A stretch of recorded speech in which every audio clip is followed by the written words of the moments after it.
Graças a Deus. Boa noite, povo de Deus. Paz esteja com todos, amém? Graças a Deus. Coloca a mão no seu peito. Levante o seu semblante, ore assim comigo. Diga: Deus Todo-Poderoso, amigo de todas as horas, a tua lealdade me trouxe até aqui. A tua bondade tem me sustentado. O teu amor tem me envolvido. E eu só tenho que te agradecer. Agradecer pela vida, pela família, porque o Senhor tem aberto os meus olhos. E diante de tantos desafios, tem me agraciado de uma forma absoluta, me sustentando e cuidando de tudo, Pai. E hoje eu estou aqui, te oferecendo o meu culto de ação de graças. Mas também, Senhor, confessando que eu preciso que a Tua palavra penetre em mim de tal forma que os meus passos mudem. Esclarece minha realidade, olha para o meu entendimento, esquadrinha o meu coração e amplia a minha visão, porque muitos estão perdidos numa penumbra de vida, mas o Senhor é a minha luz, a minha salvação. Resgata em mim a raiz que tem que estar ligada no céu e usa o pregador para que com toda a liberdade seja ministrado ao meu espírito a tua palavra. Repreende a Satanás para que esse ambiente seja consagrado e haja liberdade dos teus anjos trabalhando e o teu Espírito Santo convencendo da salvação, em nome de Jesus. Graças a Deus. Abra a tua Bíblia no Evangelho de João, capítulo de número 5. Evangelho de João, capítulo 5, do versículo 1 ao versículo 13. Se quer começar a mudar a tua vida, já em 2020 para 2021, começa a andar com uma Bíblia. Tenha uma Bíblia. Pastor, eu tenho uma Bíblia online no celular. Tudo bem, se você é desses, ótimo, de verdade, ótimo. Anote ou faça os teus. Eu gosto de uma Bíblia assim. Eu tenho aí 3 Bíblias, eu anoto, eu marco, eu demarco. Você tem uma identificação com a Bíblia. Você nunca vai mudar a tua vida, nunca haverá avivamento se não for um avivamento pela palavra. Porque é ela que nos lava, ela que nos levanta, ela nos esclarece. Comece a entender sobre isso. Evangelho de João, capítulo 5. João, ele era conhecido como quem? Amigo? Apóstolo amado, amigo de Jesus. O Evangelho de João, qual dos símbolos aqui que representa? Amarelo. Por quê? Porque tipifica poder. O apóstolo João é o apóstolo levantado por Deus como aquele que vem recuperar os valores da igreja. As cartas, os evangelhos que foram escritos, cada um foi escrito para um povo. O evangelho de Lucas foi escrito para os gregos. O evangelho de Marcos foi escrito para os romanos. O evangelho de Mateus foi escrito para os hebreus. E o Evangelho de João foi escrito para a igreja. Para que a igreja atentasse que ela é um corpo, sim, mas espiritual. A igreja não se limita a obras sociais. A igreja é um corpo espiritual em sua essência. E o que difere de tudo é o poder do Espírito Santo atuando nela. Então, se tem uma coisa que você tem que orar e pedir para Deus, é para que você seja batizado no Espírito Santo. E pregue esse evangelho com poder. A Aimee, fundadora da Quadrangular, sempre disse isso. Aceita Jesus. Seja batizado no Espírito Santo e pregue esse evangelho com poder. Amém? João 5, versículo 1 ao versículo 13. Diz assim a minha tradução. Passados estas coisas, havia uma festa dos judeus e Jesus subiu para Jerusalém. Ora, existe ali, junto à porta das ovelhas, um tanque chamado em hebraico Betesda, o qual tem 5 pavilhões. Nestes jazia uma multidão de enfermos, cegos, coxos, paralíticos, esperando que se movesse a água. Portanto, um anjo descia em certo tempo, agitando-a, e o primeiro que entrava no tanque, uma vez agitada a água, sarava de qualquer doença que tivesse. Estava ali um homem enfermo, havia já 38 anos. Jesus, vendo deitado e sabendo que estava assim há muito tempo, perguntou-lhe: queres ser curado? E respondeu-lhe o enfermo: Senhor, eu não tenho ninguém que me ponha no tanque quando a água é agitada, pois enquanto eu vou, desce outro antes de mim. Então lhe disse Jesus: levanta, toma o teu leito e anda. E imediatamente o homem se viu curado, e tomando o leito, pôs-se a andar. E aquele dia era sábado. Por isso disseram os judeus ao que fora curado: hoje é sábado, e não é lícito carregar o leito. Ao que ele lhes respondeu: o mesmo que me curou me disse: toma o teu leito e anda. Perguntaram-lhe eles: quem é o homem que te disse isso? Toma o teu leito e anda. Mas o que fora curado não sabia quem era, porque Jesus se havia retirado, por haver muita gente naquele lugar. Mais tarde, vou ler o 13 também, o 14, aliás. Mais tarde, Jesus o encontrou no templo e lhe disse: olha que já estás curado, não peques mais, para que não te suceda coisa pior. Amém? Assente-se, por favor. É um texto já muito conhecido da Bíblia, um texto que eu acredito que quem tem uma vivência um tanto de igrejas, de mensagens e coisa e tal, já deve ter prestado atenção sobre esse paralítico no tanque de Betesda, onde um homem já há muito tempo estava com uma expectativa de ser curado, alguém o levava. No tanque de Betesda havia 5 pavilhões, e esse homem estava em um desses pavilhões. A Bíblia diz que de certo tempo em tempo, um anjo vinha e agitava aquelas águas. Bem, se você já não observou, se você já não procurou, o tanque de Betesda, se você procurar as ruínas, ou o que tem a respeito do tanque de Betesda, não há espaço para vento ali. Porém, quando o anjo vinha, ele agitava as águas do nada, e o primeiro que se atirasse na água era curado, seja de qual fosse a doença. Esse homem estava aguardando, mas ele não tinha ninguém por ele. E a Bíblia diz que Jesus chegou e disse para ele isso: você quer ser curado? Eu não tenho ninguém. Só levanta o teu leito e anda. E o homem empolgado colocou aquela maca, era uma espécie de vara de cada lado, com um tecido no meio, geralmente, tradicionalmente era assim, onde alguém segurava aqui e arrastava ele ficava inclinado, por isso aquilo era leve, ou em 2 pessoas, ou em 4 pessoas podiam carregar. Porém, aquele homem colocou debaixo dos braços ou na cabeça e saiu empolgado. E era um sábado, e os fariseus, os religiosos da época, escribas, fariseus, saduceus, o viram e o questionaram. Ei, mesmo sabendo que o homem era paralítico antes e fora curado, não é lícito, não é correto você carregar isso num sábado, porque para um judeu, o sábado sagrado, um dia de descanso, no caso, na ótica de alguns deles, um dia de escravidão. Até Jesus veio regenerar isso em suas palavras, dizendo: não foi o homem feito para o sábado, mas o sábado feito para o homem. E em seguida, nessa situação toda, perguntam para ele: quem que te disse isso? E ele responde: bem, não sei. Daqui a pouco ele encontra com Jesus no templo, e Jesus fala para ele bem assim: olha, não volte a fazer o que você fazia, senão teu estado vai ficar pior. E o homem então soube que era Jesus que havia o curado. Olha só. E eu, meditando a respeito disso, eu quero que você sempre lembre que essa mensagem vem primeiro para mim. Mas não esqueça que se você está ouvindo ela é para você. Não tenha dúvida.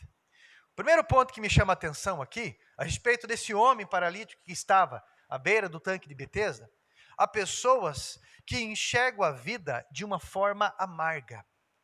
Em alguns casos, fica evidente que o sofrimento, ele anula a esperança do coração. Quanto maior a amargura da pessoa, mais evidente fica a sua mente presa a alguma dor da sua vida. Há pessoas que só enxergam da ótica da dor. só enxergam a vida da ótica da agressão, da ótica do abandono, da ótica da traição. E isso chega ao ponto de paralisá-los na vida. Ficam paralíticos, ficam com uma vida improdutiva, amarga e solitária. E como se não bastasse, a paralisia da vida desse homem foi envolvida por uma solidão. Parecia que esse homem tinha um repelente contra a companhia de pessoas boas, pelo menos. Eu não sei o que esse homem fez. O versículo 14 diz que Jesus o alertou, falando para ele, não volta a fazer o que você fazia, senão o teu estado vai ser pior. Mas é evidente que não estava sozinho porque era uma pessoa boazinha e caridosa. Esse homem que estava solitário, esse homem que estava sozinho ali, era evidente que ele não estava sozinho porque ele havia ajudado pessoas. Alguma coisa ele fez que resolveram abandonar. Alguma coisa ele fez, porque ao longo da vida você tem a oportunidade de ir construindo amizades. E você não constrói amigos quando está tudo bem com eles. Você constrói amigos quando eles estão mal. Aí você está lá para ajudar. Aí você começa a construir amizade. A grande maioria, você não vai ter respostas positivas a respeito, nem gratidão. Mas alguns amigos, eles brotam num período difícil. Aquela pessoa que sempre diz, eu estava sozinho e ninguém foi me visitar. Pergunta se essa pessoa visita outras pessoas quando outras pessoas estão doentes ou precisando de ajuda. Não, está vivendo a sua vida. Simples assim. Aquele homem, ele estava vivendo o resultado de um estilo de vida que ele escolheu viver baseado em referências que lhe trouxeram a um resultado desastroso e solitário de vida. Aquela vida talvez de gandaia, aquela vida talvez, eu não sei qual era a vida dele, levou ele a um período de meia idade, porque 38 anos ele estava paralítico. Eu não sei quanto tempo ele viveu antes disso, mas o resultado da vida dele era solitário e paralítico. Presta atenção, meus irmãos, olha para cá. As dores da vida, elas nos ensinam lições preciosas. Nada como a colheita para nos ensinar. Uma vida sem frutos, uma vida sem resultados, significa que eu tenho que começar a mudar a minha semente. No final das contas, nós lemos sobre um homem que entrou, de alguma forma alguém o levou, não sei se foi se arrastando, alguém o levou, um homem que entra em um lugar chamado Tanque de Betesda. E eu fui procurar o que significa Betesda. E a palavra Betesda significa casa de misericórdia, ou lugar de misericórdia. E o segundo ponto que me chama a atenção, porque talvez eu prego hoje a alguém que, por um lado, vive situações similares a esse aspecto. Escolhas da vida que levaram a se isolar de pessoas e ter uma vida improdutiva. E hoje está aqui comigo, na casa de misericórdia. Aqui não é lugar de gente perfeita. Aqui é casa da misericórdia. Aqui é lugar de pessoas que, como eu e você, confessam que precisam de cura e precisam de transformação. Aqui é lugar de pessoas que confessam que precisam umas das outras. Alguns estão tendo uma vida de farra, uma vida de inconsequências, mas quando os resultados das suas escolhas chegar, esta casa de misericórdia estará aberta. E o que eu vejo às vezes são pessoas com um coração endurecido, vivendo no automático, esquecendo como eram, esquecendo de que terão uma vida de prestar conta. E esse homem do texto já estava pagando um preço há 38 anos. Eu não sei qual foi o primeiro dia que ele foi para a casa de misericórdia. Não sei qual foi o primeiro dia, mas eu sei que isso se tornou uma rotina na vida dele. E parecia mais um dia comum, mais um dia de esforço, onde uma multidão de enfermos ficava ao redor do tanque, e quando as águas se agitavam, o primeiro que entrasse ficava curado. E esse homem esperava a cura do tanque. Ele olhava, possivelmente, ansiosamente para aquele tanque.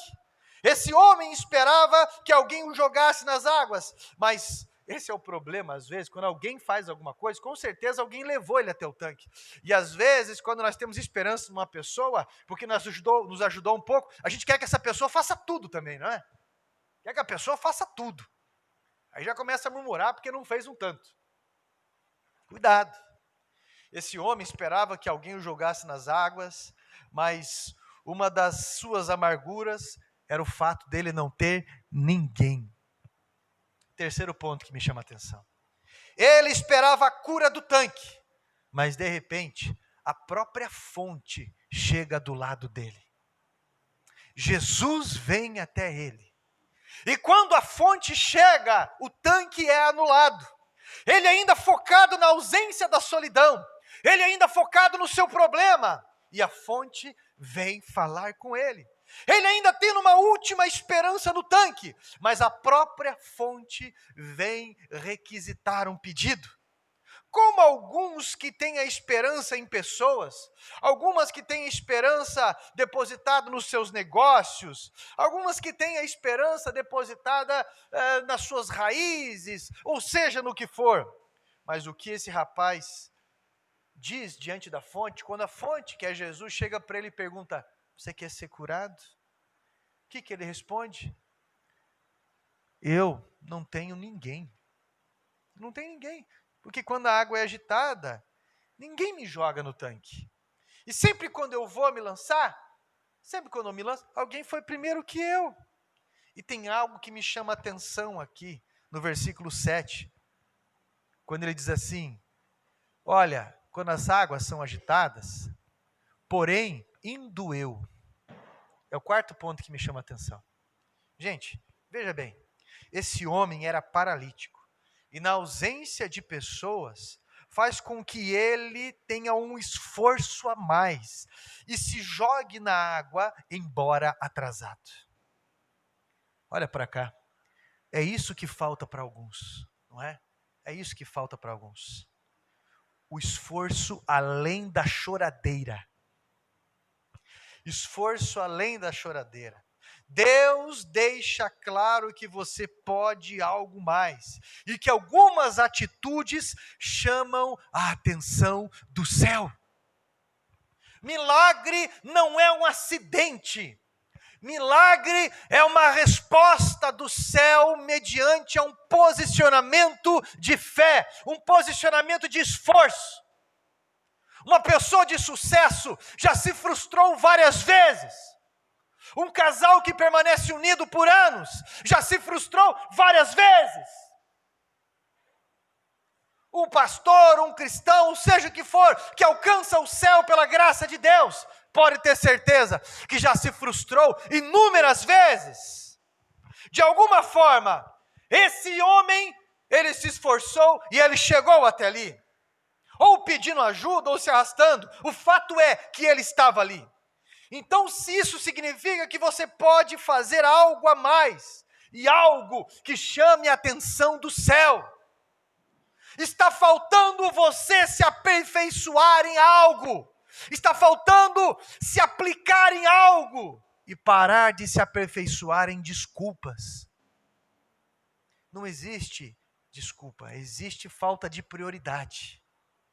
Está faltando você superar essas frustrações e tentar até conseguir. Você acha a pessoa sem mão tocando violão. Você deve ter visto, eu vi um homem no centro, ele coloca uma garrafa plástica aqui, com uma agulha de encher bola derretida na ponta, e ele toca violão com aquilo. Eu vi um homem sem os dois braços tocando violão, com os pés, fazendo solo de guitarra.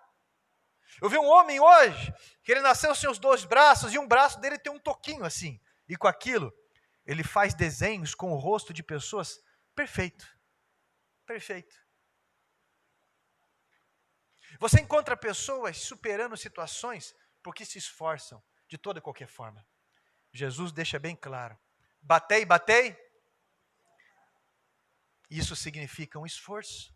Às vezes, pedi. E dar-se-vos-á. Às vezes, buscai, é um esforço maior, e encontrareis. Mas às vezes é batei, e abrir-se-vos-á. Agora vai adiantar você ficar toda remelenta numa poça d'água, dizendo, ninguém quer namorar comigo.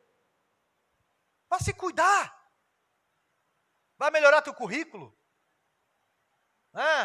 Vai adiantar você falando, ninguém olha para mim. O meu pai disse que eu não sei o quê, e eu não sei nem falar, eu acho que eu nunca vou casar. Vai adiantar você ficar desse jeito? Se lamentando, ranhento desse jeito, cheirando a baralho velho? Pelo amor de Deus. Faça alguma coisa. Se esforce mais. Porque Deus te dá a graça da oportunidade da rotina. Como eu falei para você, eu não sei quanto tempo esse homem ficou ali, mas ele provocou o céu com uma atitude de fé. O centurião, quando chega para Jesus e fala, olha, não sou digno que entres na minha casa, olha, eu sou um homem de autoridade, eu digo para que ele vai, eu digo para que ele vem. Eu não tenho dignidade nenhuma para o Senhor entrar na minha casa. Ele está dizendo, eu sei que eu sou um homem de autoridade, e eu reconheço que o Senhor tem autoridade e toda autoridade. E eu sei que o Senhor pode falar uma palavra, e o meu criado, um dos 100, pode ser curado. E Jesus olha e fala, nem em Israel encontrei tanta fé assim. Vai, seja feito conforme a sua fé. Ele teve um posicionamento que chamou a atenção do céu.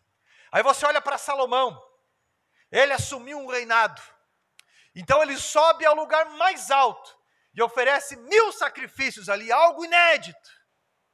1000 sacrifícios, 1000 altares. Algo que doesse nele. Aí o próprio Deus vem até ele e fala, o que você quer que eu te faça? Deus confiando a Salomão uma resposta.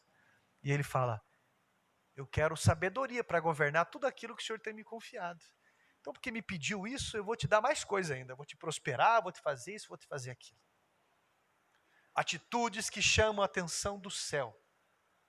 São atitudes de quem escolheu superar. Não é quem fica apegado na dor, olhando da ótica de amargura, se isolando de tudo e todos como um paralítico e reclamando que ninguém o ajuda. Que o pai ou a mãe uma vez, que o marido, que a esposa uma hora, e que o passado, e que a vida e comigo. Meu irmão! Quem que teve um passado fácil?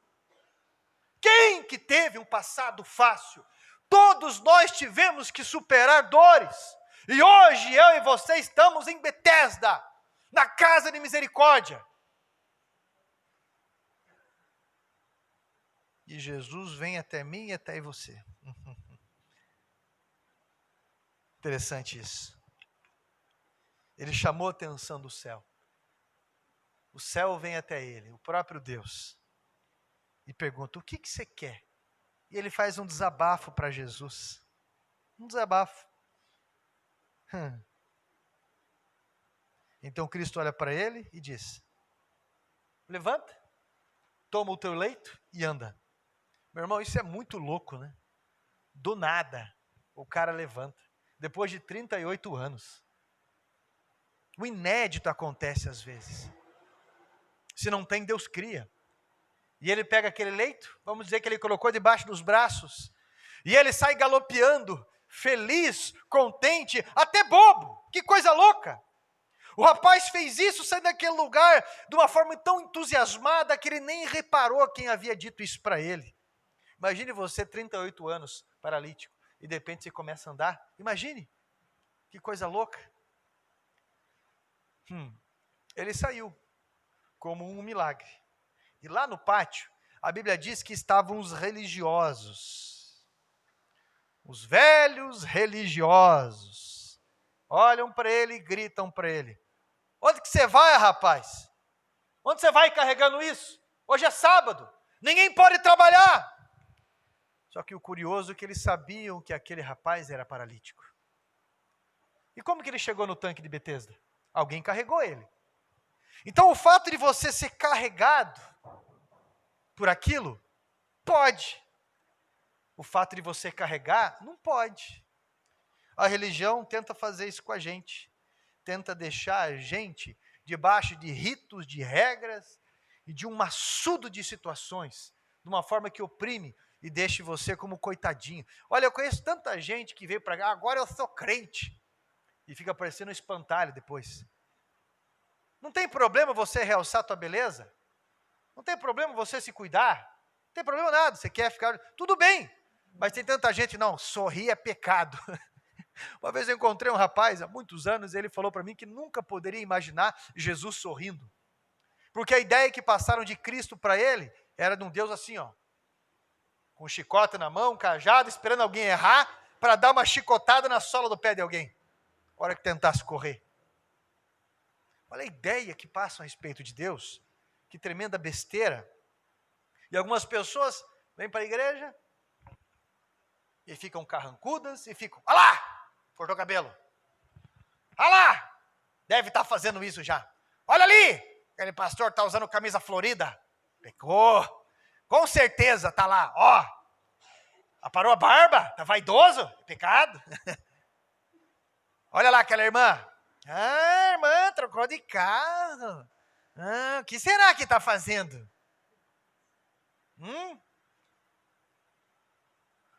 Bem da verdade, a religião vai trazer uma mente presa.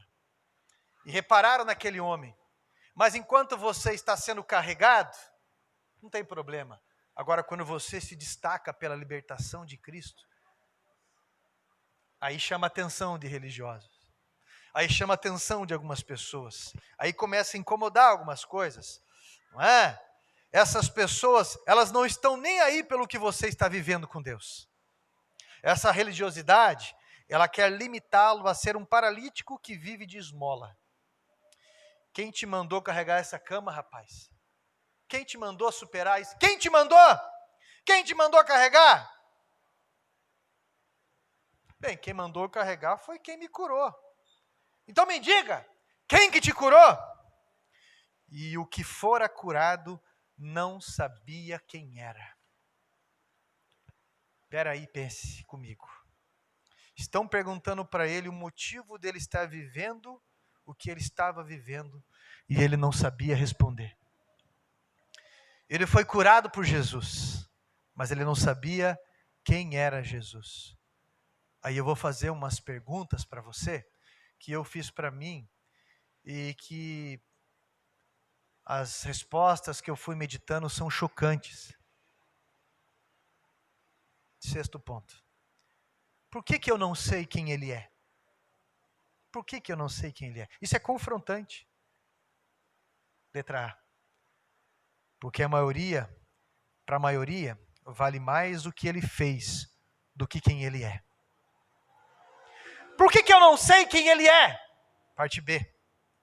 Porque o meu relacionamento está com o nível de produção dele e não com o que ele produz, com aquele que produz.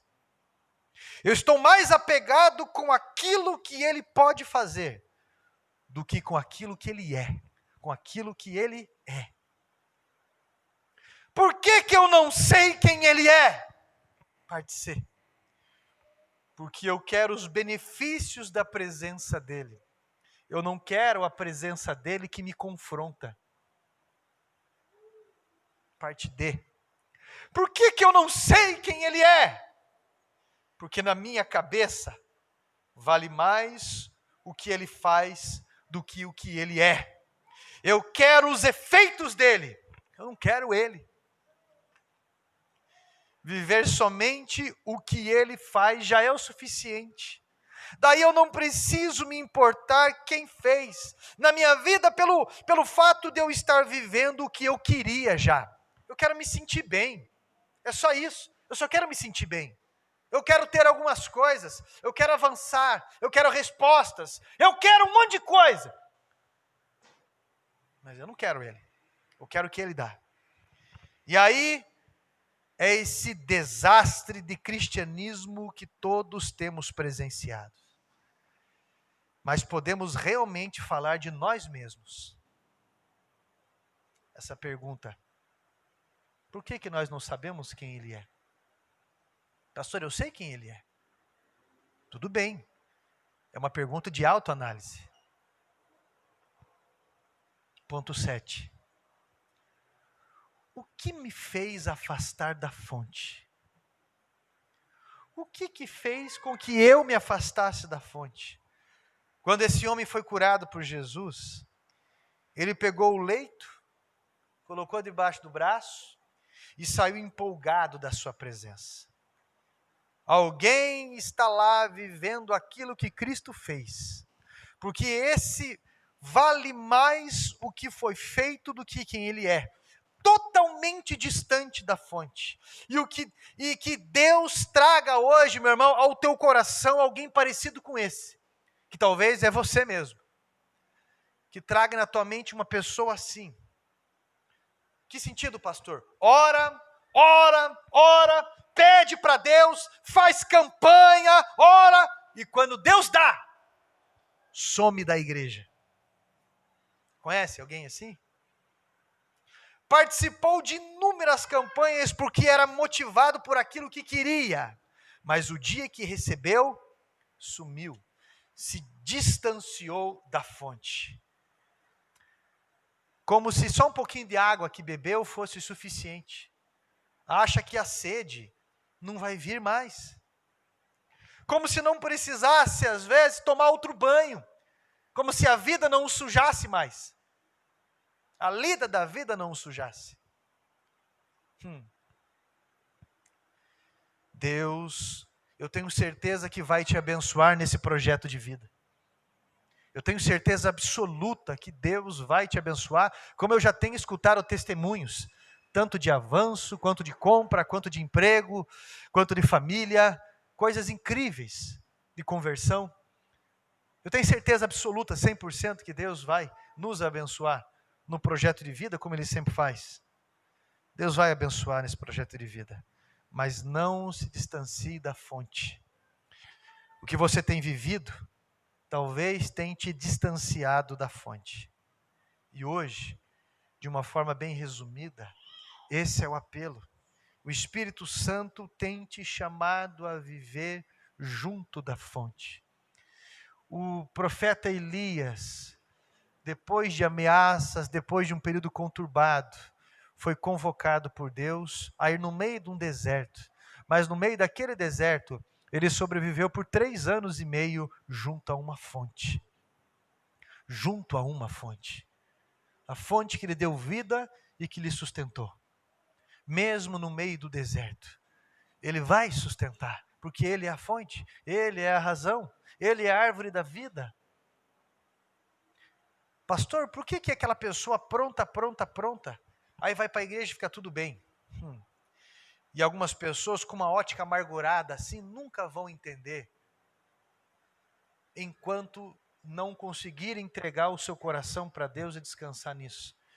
Eu aprendi que todo aquele que vai a Betesda, a casa de misericórdia, todo aquele que vai até Jesus, Jesus dá um novo começo para ele. Jesus revigora a vida dessa pessoa se ela realmente quer. Jesus dá novas oportunidades para esta vida. Não dá para eu ficar arrependido lá do passado, ao ponto de não mudar hoje. Eu preciso caminhar por um caminho de regeneração.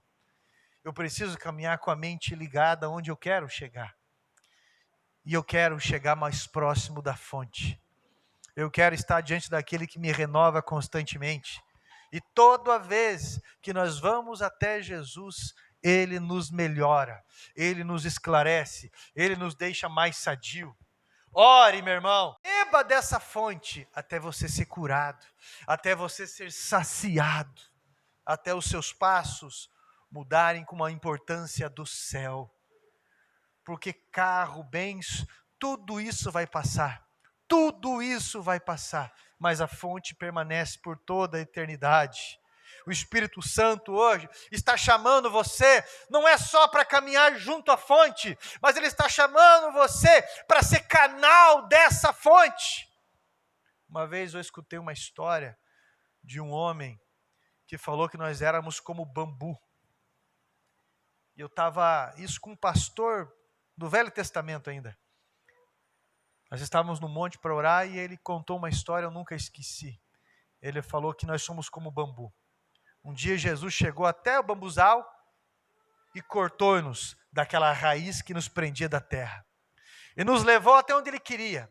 Tá bom aí? Tá. Não. Ele foi cortando cada um daqueles galinhos. Tá bom aí? Tá. Não. Ele pegou aquele bambu e Ele cortou o bambu pela metade. Ô Senhor, chega, né? Ô, já não aguento mais. Tá bom aí? Não. Ele foi tirando cada um dos nós da vida daquela pessoa. E aí, Senhor? Agora você está pronto para trazer água lá de cima para as pessoas beberem aqui. Ele está chamando eu e você para sermos canal desta fonte para a vida de pessoas. Mas isso não é possível com um monte de tranqueira no coração. Um monte de não posso, não quero e deixa passar as festas primeiro. Janeiro é um tempo de férias, né, pastor? O pastor está convocando para uma campanha de oração. Poxa! Não faça da provisão o seu provedor. Se importe com a vontade dele. Hoje você vai iniciar um caminho diferente, com uma companhia diferente. Evangelho de João, capítulo 17, versículo 3, diz assim, o próprio Jesus falando, e a vida eterna é essa, que conheçam a ti como o único Deus, o Deus verdadeiro, e a Jesus Cristo a quem enviaste. Você vai conhecer o teu libertador, você vai conhecer aquele que te curou, você vai conhecer aquele que tem chamado você para grandes coisas, e vai parar de se especializar em desculpas, e vai fazer mais, vai fazer além, vai parar de agir como se fosse um paralítico, confessando que não é ninguém, confessando que não é digno, confessando como uma vez eu já disse aqui, que eu estava orando e ficava falando, Senhor, eu não sou digno, Pai, quem sou eu? Deus, como eu sou uma pessoa isso, um péssimo pai, um péssimo cristão, um péssimo cidadão, um péssimo isso, nem meu time presta, Deus. Aí Deus fala para mim, ei, para de olhar para você, olha para mim. Olha para mim. Me louva, Carlos. Me louva. Canta para mim. Para com essas bobeiras. Isso nunca vai te levar a nada, ficar se degladiando desse jeito. Não tem ninguém por mim. Ninguém me joga, ninguém me ajuda. Mas por quê? Pare, vamos fazer uma projeção da sua vida aí. Vamos lá. Realmente eu pisei na bola com esse, com aquele. Por isso eu estou solitário. Então olha para mim. Olha para Jesus. Toma o teu leite e anda. E para com isso, porque está tirando todo o teu potencial. Está desqualificando você com essa mentalidade culpada, com essa cara de dó, porque o Senhor está te chamando para viver grandes coisas, Ele está te chamando para beber de uma água viva, e aquele que nasce dessa água não sabe de onde vem, nem para onde vai, mas é semeado, meu irmão, para fazer a diferença aonde o Senhor quer. Ali no meio está o reino de Deus, porque você está ali. O que eu preciso fazer? Conhecer mais de Jesus. Quer conhecer Jesus? Conheça da sua palavra. Não tem como conhecer Jesus se não for pela palavra dele. Ele é o verbo. Não tem como. Você não é preguiçoso, não. Porque você não quer aprender. Você não quer mudar. E tem que sair da zona de conforto. Quando você começar a sentir o gosto do capim, como uma verdadeira ovelha, você vai ver o quanto é bom, e você vai ficar sempre nutrido, sempre nutrida, sempre bem. E Jesus está te chamando hoje por uma nova vida. Sabe aquela vida, até aquela pessoa que tem aquela vida, morto na igreja, morto não estou. Agora eu vou pegar firme. Agora já não é tão firme, sabe, porque a minha vida empelotou, e sabe, e agora aí, agora eu estou no ministério de louvor, agora eu não sei se eu quero mais ficar no ministério de louvor. Agora eu estou no diaconato. Agora sabe que, não sei se é. Agora eu estou no diaconato, mas eu estou há 173 anos sem saber o que é diaconato. Eu estou no louvor, mas eu estou 173 anos só tocando tudo em ré. Só sabe 3 notas. Eu estou na igreja milhões de anos. Mas o que você faz? Eu sou apenas um crente lustramóvel. Como é que é teu nome? Meu nome é indignidade, eu nunca sou digno para nada. Para de ser preguiçoso e ficar usando essa desculpa. Você se acha às vezes um péssimo pai, uma péssima mãe, e volta para casa, e cuida da tua família, e faz o que tem que fazer. Aí na igreja fica que se manda em frescura, porque eu não sou digno, eu sou um péssimo cristão. Muda! Isso é evolutivo. É hora, meu irmão, já passou da hora, porque Cristo está vindo, e nós somos o último alerta a essa geração. Ele quer te usar como bambu, Ele quer te usar como aquele que traz água lá de cima aqui para baixo. Talvez você está esperando o recurso do tanque. As pessoas não me dão oportunidade. Eu não sei. E minha família sabe que, e assim, minha família não me apoia. Jesus nem responde aquilo. Jesus fala, ei, toma o teu leite e anda, levanta. Ei, se mexa. Pare de frescura. Como diz o vô do Tiago, tome tenência. O saudoso vô do Tiago, o tiozinho dos doces. Hoje você vai dar um passo diferente. Se coloque em pé.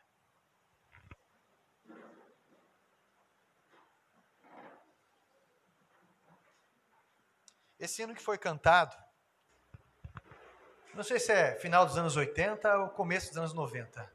Tudo que Jesus conquistou na cruz é direito nosso, é nossa herança.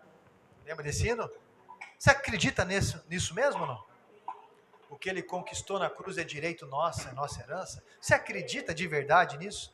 Toda a vida, todo o poder, tudo que Deus tem para dar, abrimos nossa vida para receber. E nada mais nos resistirá. Maior é o que está, é o Espírito Santo, do que o que está no mundo.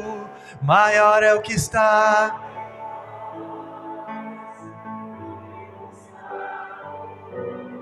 Põe a mão no teu peito assim. Fecha os teus olhos, por favor.